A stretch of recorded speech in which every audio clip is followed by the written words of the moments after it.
Simon & Schuster Audio presents Against All Enemies, Inside America's War on Terror by Richard A. Clarke. Read by the author.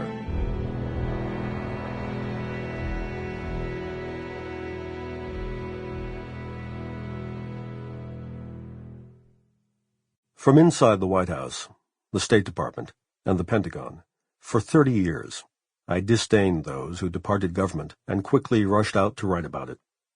It seemed somehow inappropriate to expose, as Bismarck put it, the making of sausage. Yet I became aware, after my departure from federal service, that much that I thought was well known was actually obscure to many who wanted to know. I was frequently asked, exactly how did things work on 9/11? What happened? This is the story, from my perspective, of how al-Qaeda developed and attacked the United States on September 11th. It is a story of the CIA and FBI, who came late to realize that there was a threat to the United States, and who were unable to stop it, even after they agreed that the threat was real and significant.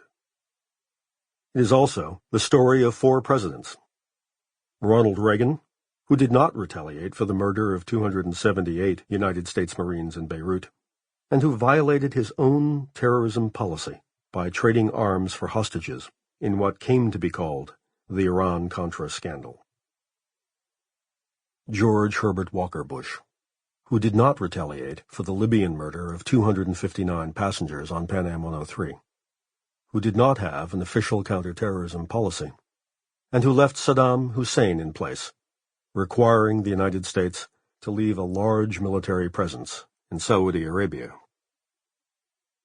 Bill Clinton, who identified terrorism as a major post-Cold War threat and acted to improve our counterterrorism capabilities, who quelled anti-American terrorism by Iraq and Iran, and defeated an al-Qaeda attempt to dominate Bosnia, but who, weakened by continued political attack, could not get the CIA, the Pentagon, and the FBI to act sufficiently to deal with the threat.